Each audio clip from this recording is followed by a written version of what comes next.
તો મિત્રો અત્યારે આપણે આવ્યા હતા અસારા માતાના દર્શન કરવા। અહીંયાથી આપણે અત્યારે આવ્યા હતા સમલીનું રણ છે, જે જગ્યાએ લખાપીર દાદાનું મંદિર આવેલું છે, અને લખાપીર દાદાનું જે જગ્યાએ ગાયોની વારે ચડ્યા હતા અને લખાપીર દાદા વીરગતિ પામ્યા હતા એ સ્થળ ઉપર આપણે અત્યારે હતા હાજર। સમલીનું રણ કહેવાય છે, જે આ બાજુનો બધો ભાગ તમે વિસ્તાર જોઈ શકો એ બધો વિસ્તાર રણ છે, અને એ જગ્યાએ મસ્ત સરસ મજાનું દાદાનું મંદિર બનાવેલું છે, અને બહુ સુવિધા પણ સારી છે। હું દાદાના દર્શન કરાવું અને મંદિર બતાવું તો મને।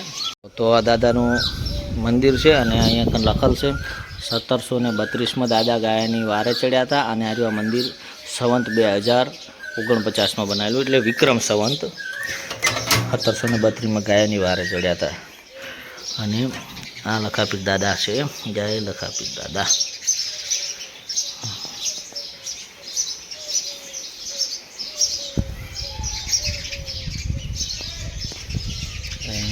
સામે પણ પેલું મોકલશે, અહીંયા આપણે દર્શન કરી આવીએ।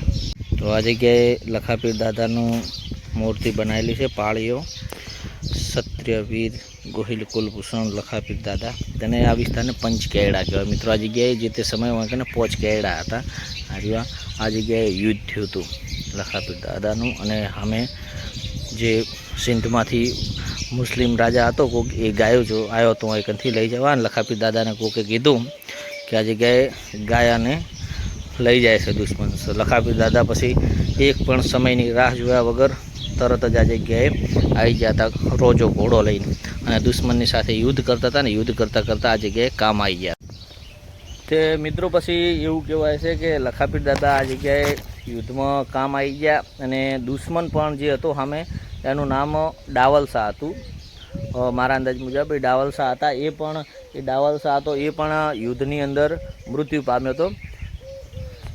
એ દુશ્મન પણ આ જગ્યાએ કોમ આવી ગયો, યુદ્ધમાં મૃત્યુ પામ્યો, અને લખાપીર દાદા પણ વીરગતિ પામ્યા। પછી લખાપીર દાદા છે એ ગામમાં એ લખાપીર દાદાએ ભાઈને સપનામાં આવીને કીધું કે એ જગ્યાએ હાથ હશે, એ મારા હાથને લાવીને તમે સમાધિ આલો, તો આપણે અમુક દર વર્ષે અષાઢી બીજનો મેળાવડો કરજો, અષાઢી બીજ અને ભાઈ બીજનો બેસતા વર્ષનો, તો હું મળવા આવીશ એમ એવી વાત કરી લખાપીર દાદા। તો અમે જેના સપનામાં આવ્યા હતા એ વ્યક્તિ એવું કીધું કે અહીંયા કન તો કે ઘણા બધાના હાથ હશે, કે હું કયા હાથને લાવી અને સમાધિ આલો? તો લખાપીર દાદાએ કીધું હતું કે જે હાથે 5 દીવા થતા હોય ને એ હાથ મારો હશે, એ હાથને લાવીને તમે સમાધિ આલો। પછી લખાપીર દાદાને એ હાથને સમાધિ આલી, અને લખાપીર દાદાનું વય મંદિર છે, અને ખીમણા વાહ ગોમમય મંદિર છે લખાપીર દાદાનું।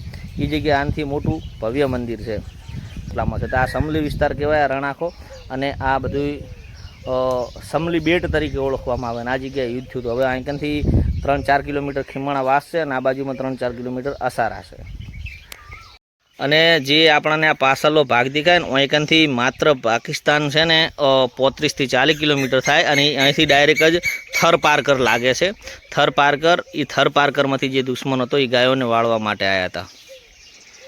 તો આપણે હવે આ જગ્યાએ દાદાના મંદિરના પૂજારી છે, જે દાદાની પૂજા કરે છે, અને એ પણ ખીમણા વાસના છે। અહીંયા જોડે આપણે વાત કરીએ, તમે આ જગ્યાએ દાદાની સેવા પૂજા કરે, પબ્લિક બહુ દૂર દૂરથી આવે છે આ જગ્યાએ દર્શન કરવા માટે। પૂજારી તમારું? જી, જય લખાપીર દાદા। જય લખાપીર દાદા। મારું નામ ગજેગર મોહનગર ગોસ્વામી। હા, એ છેલ્લા 3 વર્ષથી અહીંયા દાદાની સેવા પૂજા લખાપીર દાદા પંચકેરડા ધામ સમલી બેટ, જે ભારત પાકિસ્તાન બોર્ડરને અડીને આવેલું મંદિર, સેવા પૂજા કરો છો। દાદાના અનેક પરચાઓ છે, જે લોકમુખે અને સોશિયલ મીડિયા પર આપ બધાને ખબર હશે।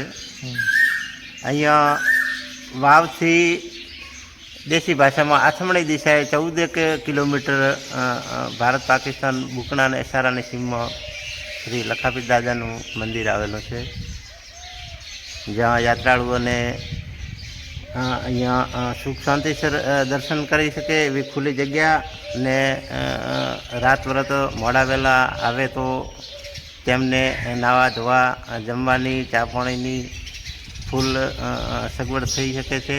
અને આશરે અહીંયા ગૌશાળામાં 150 થી 250 જેટલી ગાયો, જે રળાવ ગાયો છે, એમને ઘાસચારો ને પાણી પૂરતું મળી રહે છે.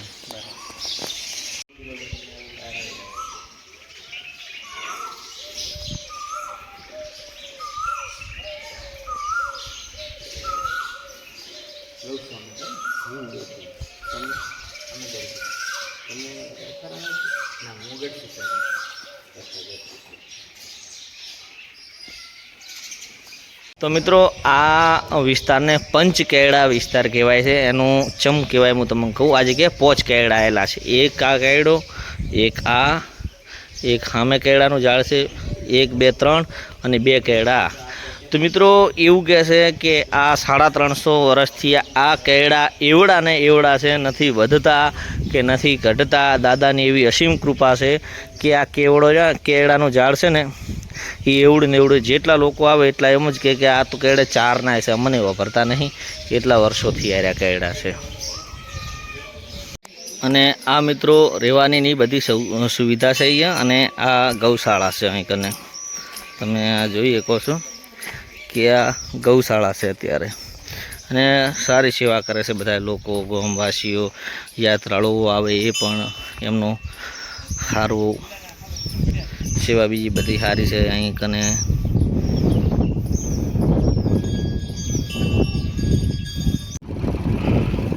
તો મિત્રો આ જો આ સમલીનું રણ છે અને આ જગ્યાએ યુદ્ધ થયું હતું દાદાનું. અને આ જો આખો વિસ્તાર તમે જોવો છો, ચારે બાજુ રણ અને એકદમ ધોળો અને ખારા પાટ દેખાય. અને સામેના વિસ્તારમાં પેલી બાજુના અંદર થર પાર્કર વિસ્તાર આવી ગયો.